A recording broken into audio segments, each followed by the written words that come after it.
Shalom, I'd like to say all praises to Yahweh Ba'ashem Yahushai. Double honors to the apostles of Great Millstone. And peace and salutation to the brethren out there doing the work in truth and sincerity. Today's lesson, I'm going to be making a brief lesson going into this something that I saw in the news this morning about facial recognition. I saw it on CP24, you know? But this is off of cbc.com or cbc.ca. Facial recognition technology is coming to Canadian airports this spring. A new generation of self-serve border kiosks will compare travelers' faces with passports. So right now, Esau's pushing this New World Order even more. He's been having facial recognition technology and all that. He's already been using it, but now, it's gonna be used everywhere, pretty much. So when you're traveling from different countries and stuff, Esau's gonna be able to identify who you are, or you travel anywhere to any specific airport. Eventually, all airports will have this. All major airports will have this technology where they're able to identify people coming in and out of the country. So this is just another way of Esau showing his power. He's trying to be like the Most High and stuff. That's why when you have Facebook and Instagram and Snapchat and all these social network, it's just a big database for Esau, man, where they take all your pictures and your voice. They have voice recognition as well. They take all the information and they put it in a database. So everything that we do is being monitored. I just saw the brother in GMS Jamaica sit downs. He made a lesson about like basically going into the phones and stuff and our computers, that everything that we do is being watched. So yeah, everything that we do is being monitored, man, especially as Israelites. But I'm just gonna read this article and get a couple scriptures and close up. It says a new generation of self-serve border kiosks will compare travelers' faces with passports.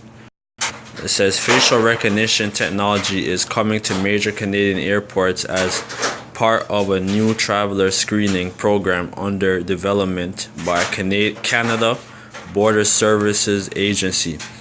CBC News has learned the technology will be part of a new generation of self-service border clearance kiosks for travelers entering or returning to Canada. The kiosks are being pitched as part of a broader effort to modernize and streamline clearance procedures at Canadian airports, and will eventually replace the more limited kiosks currently in use. Then I'm gonna just go to the main points. It says the primarily inspection kiosk PIC program, as it is called, has been the work since at least 2015 and will provide automated traveler risk assessment describing the program. So risk assessment, so that means that they're gonna, like, they have database as to who's like a radicalist or a terrorist and all that shit, which I'm sure that a lot of us are gonna be on that list. That's why Apostle Tahar, he gave all that order. It's not the time to travel right now, because there's nothing to really enjoy in this world, man. This world's coming to an end, man. Esau's world's coming to an end. So there's nothing to really enjoy in this world. You're gonna travel. They might hold you or detain you and all that shit. So you should just save yourself some problems. You know what I mean? Cause it's getting serious, man. We're getting down to the last string, the last wire, man. As the facial recognition feature appears to be similar to the U.S. Department of Homeland Security, one-to-one facial comparison project, which uses facial recognition to compare a traveler's face with the image stored on their electronic passport. Which, like, yeah, that's what they say, but they have a whole bunch of stuff in that database, man. In that case, images are not retained unless the two images do not match very well. Then it says, shut up, dog. My damn dog, shut up, man. It says in Canada, however, little is known about how the new kiosk will actually work in practice. CBSA declined to answer specific questions about the PIC program, stating that further details will be announced publicly before the official launch. It says very much about biometrics. Let's read this.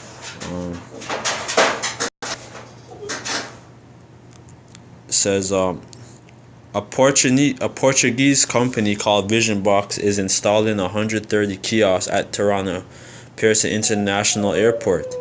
In an interview with CBC News, it offered a glimpse into how the new program will work. It says, in terms of features to the benefit of CBSA, it is very much about biometrics, said Jean Francis Lennon, the company's vice president of sales and business development. VisionBox has been working closely with CBSA on research and development for 2 years, he says, and expects its kiosks to begin appearing at Pearson in May. So, according to the Lennon, the specification of CBSA's PIC program outline the two-phase, the facial recognition and fingerprint biometrics. Oh, you hear this shit? But really, ultimately, that's gonna come down to people being microchipped. But that's the whole goal of Esau's plan, to chip everybody. It says the kiosk can also capture iris data for those traveling under the Nexus program. I'm just gonna get a scripture. You could read this article for yourself, but you cut this lesson short. Get a couple of scriptures.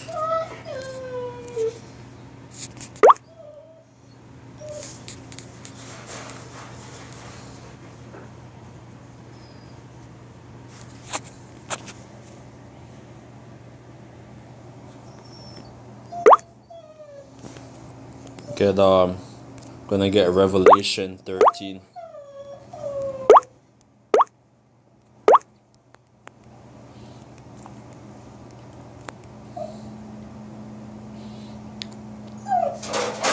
It says Revelation 13 and 14, or Revelation 13 and 16, and he causeth all, both small and great, rich and poor, free and bond, to receive a mark in their right hand or in their forehead. So it says all, both small. So those of the low income,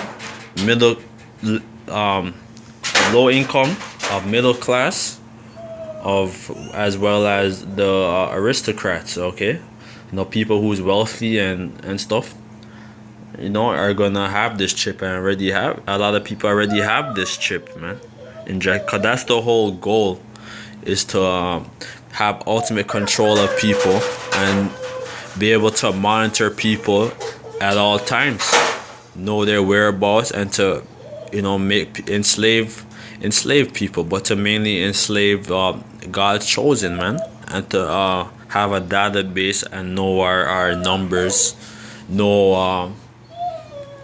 trying to number the children of Israel, man, and have us in complete subjection, man. That's the goals of Esau, of the elites, of these nations, man. That's the big conspiracy. So it says, he causeth all, both small and great, rich and poor, free and bond, to receive a mark in their right hand or in their foreheads. You look into that word mark, alright, it means, it goes back to the Greek word karagma, which means to cut or incision. Let's see if Esau changed it up now on the blue letter. One moment. It says, karagma, a stamp, imprinted mark of the mark stamped on the forehead or the right. It says thing carved, sculpture. All right, so when they're gonna insert the microchip into people, it's gonna be carved in their skin. You know, a scrap. You know, it's gonna be carved, and it says here in the Strong's definitions, it says a stamp as a badge of servitude. So yeah, that's what they want to do. You know, have people under complete subjection, but mainly of the Israelites, man. You know, get one more scripture.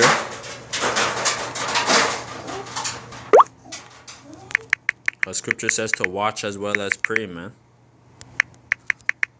I believe it's Matthew 24. I just don't. Scripture says to watch as well as pray, man, because, you know, we're supposed to be watching for all these stuff, and you know, and warn our people, man. That's what the Lord told us. It says, watch ye. I started at